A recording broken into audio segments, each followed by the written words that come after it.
नमस्कार दोस्तों, स्वागत है आप सभी का आपके ही चैनल अंजू की रसोई में।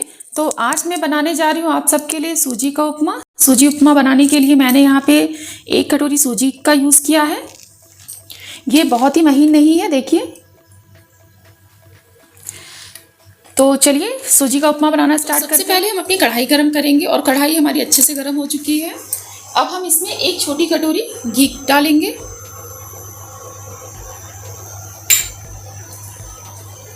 अब हम इसमें सूजी डालेंगे और सूजी को अच्छे से भून लेंगे।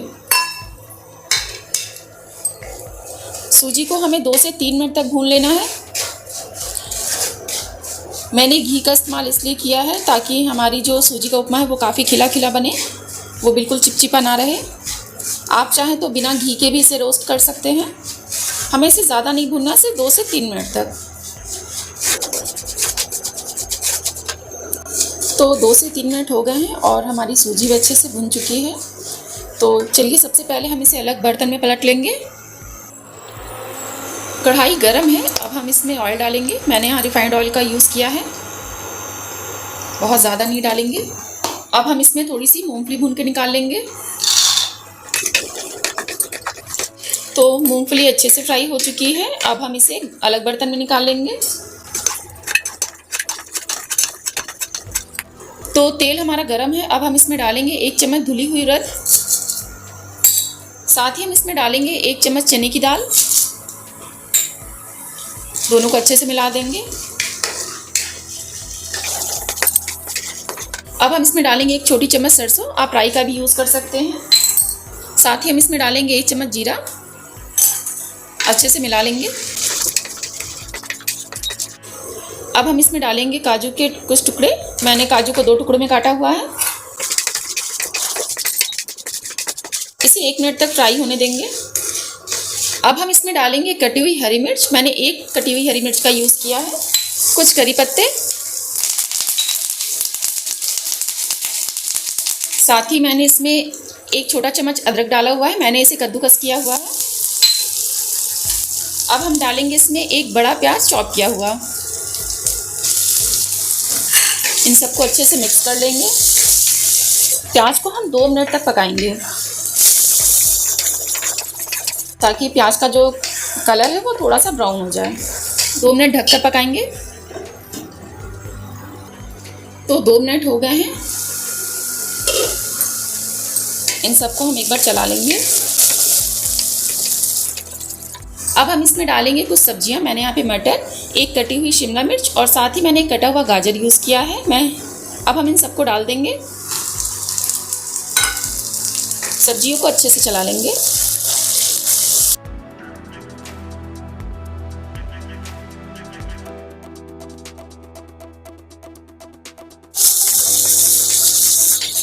अब हम इसमें डालेंगे नमक अपने स्वाद अनुसार डालें। सब्जियों को कुछ देर तक हम ढककर पकाएंगे। तो चेक कर लेते हैं अपनी सब्जियों को।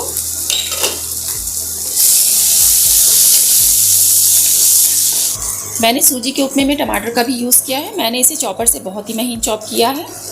टमाटर डालने से हमारे सूजी के उपमे का टेस्ट भी बहुत अच्छा होगा। थोड़ा सा उपमा में खट्टापन रहेगा। अब मैं इसमें डालूंगी 1 छोटी चम्मच काली मिर्च पाउडर। ये बिल्कुल ऑप्शनल है, आप चाहें तो इसे स्किप कर सकते हैं, पर काली मिर्च पाउडर डालने से उपमा का जो स्वाद है वो काफ़ी अच्छा हो जाता है। सब्जियों को अच्छे से मिला लेंगे ताकि हमारा जो टमाटर और काली मिर्च पाउडर है वो भी बहुत अच्छे से मिक्स हो जाए। तो 2 से 3 मिनट तक सब्जियों को और ढककर पका लेंगे। तो 2 से 3 मिनट हो गए हैं। चलिए देखते हैं अपनी सब्जियों को। आप देख सकते हैं टमाटर डालने से इसका कलर बहुत ही अच्छा आया है और सब्जियां अच्छे से हमारी पक चुकी हैं। अब टाइम है इसमें पानी डालने का। पानी हमें इतना डालना है ताकि हमारी जो सूजी है वो अच्छे से इसमें पक जाए। मिक्स कर लेंगे। मैंने यहाँ 1 हरी मिर्च का यूज़ किया है। अगर आपको और चटपटा चाहिए तो आप 2 हरी मिर्च का यूज़ कर सकते हैं। तो पानी को हमें 1 उबाल आने तक अच्छे से पका लेना है। तो चलिए चेक करते हैं हमारा पानी अच्छे से उबला कि नहीं। आप देख सकते हैं पानी में एक अच्छा सा उबाल आ गया है। उपमा में सब्जियां डालने से उपमा जो है हमारा वो और भी हेल्दी हो जाएगा। पानी अच्छे से उबल गया है। अब हम इसमें अपनी भुनी हुई सूजी डालेंगे।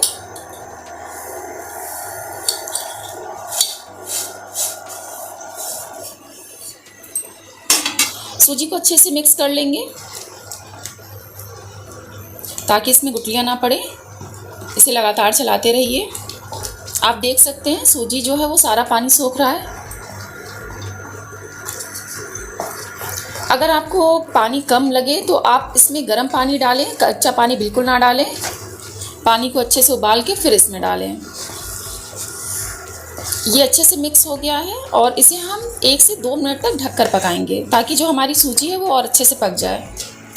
तो 1 से 2 मिनट हो गए हैं। चलिए अपने उपमा को चेक कर लें।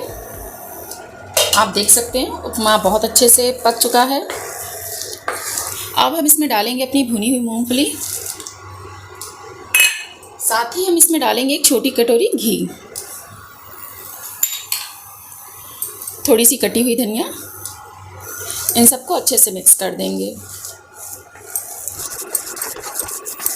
तो रेडी है बनके हमारा सूजी का उपमा। तो चलिए इसे सर्व करेंगे। तो एंजॉय करें अपनी फैमिली के साथ ये हरी सब्जियों से भरा हुआ उपमा। अगर आपको मेरी सूजी के उपमे की रेसिपी पसंद आई हो तो मेरी रेसिपी को लाइक करें, कमेंट करें और अपने दोस्तों के साथ शेयर करना ना भूलें। मेरे चैनल को ज़रूर सब्सक्राइब कर लें। धन्यवाद।